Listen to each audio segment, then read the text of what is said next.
শ্রীগুরুর জয়। সনাতন ধর্মে বুধবার দিন গণপতি বাপ্পাকে উৎসর্গ করা হয়ে থাকে।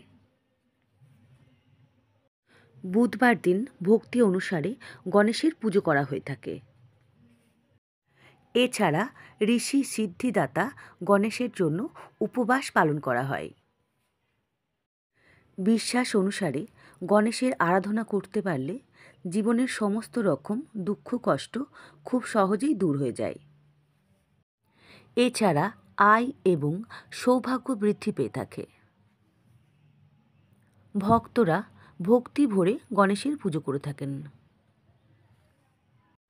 আপনিও যদি অর্থ সংক্রান্ত সমস্যা থেকে মুক্তি পেতে চান, তাহলে এই নতুন বছর শুরু হওয়ার আগেই এই বিশেষ জিনিসগুলো বাড়িতে নিয়ে আসুন। এই বিশেষ জিনিসগুলো বাড়িতে আনুন, দারিদ্রতা দূর হবে। এছাড়া বাস্তুতে যদি কোনো সমস্যা থেকে থাকে সেটাও দূর হয়ে যাবে এবং তার সাথে আয়ও বৃদ্ধি পাবে। ভিডিওতে যাওয়ার আগে আপনাদের কাছে একটা অনুরোধ করব, ভিডিওটা প্রথম থেকে শেষ পর্যন্ত দেখার জন্য এবং কমেন্ট করে আপনাদের মতামত অবশ্যই জানাবেন। আর আপনার কাছের মানুষের সাথে ভিডিওটা একটু শেয়ার করে নেবেন।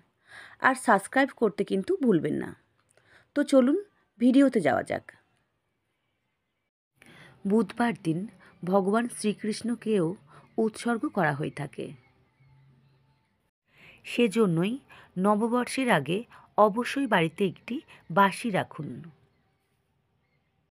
ভগবান শ্রীকৃষ্ণের বাঁশি ভীষণ প্রিয়।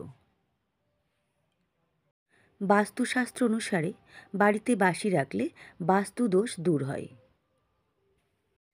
এছাড়া বাড়িতে ইতিবাচক শক্তি বিরাজ করে। নববর্ষের দিন বাড়িতে পুজো করার সময় পুজোর শেষে বাঁশি বাজান। আপনি যদি আপনার ব্যবসাতে উন্নতি করতে চান, তাহলে নববর্ষের আগে অবশ্যই বাড়িতে একটি গণেশের মূর্তি নিয়ে আসুন এবং বছরের প্রথম দিন আচার অনুষ্ঠানের সাথে গণেশের পুজো করুন। গণেশের মূর্তি বাড়িতে রাখলে বাস্তু সংক্রান্ত কোনো সমস্যা থাকলে সেটাও দূর হয়ে যাবে। বাস্তুশাস্ত্র মতে বাড়িতে ময়ূরের পালক রাখলে ইতিবাচক শক্তি সঞ্চয় হয়। আপনি যদি আপনার আয় এবং সৌভাগ্য বৃদ্ধি করতে চান,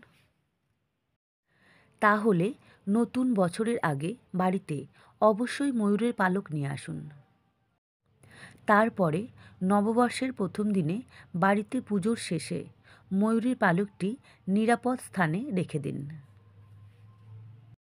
এই উপায়টি অবলম্বন করলে অর্থের সমস্যা থেকে মুক্তি পাবেন। সনাতন ধর্মে উল্লেখ আছে, কামধেনু গাভীর পুজো করলে সাধকের প্রতিটি মনের ইচ্ছে পূরণ হয়। গরু শ্রীকৃষ্ণের ভীষণ প্রিয়। সেই জন্য বছরের প্রথম দিন বাড়িতে আনুন রূপোর কামধেনু মূর্তি।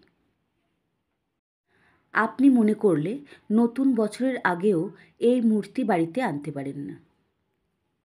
নববর্ষের দিন রীতি অনুসারে কামধেনুর পুজো করে বাড়িতে নিরাপদ স্থানে রাখুন।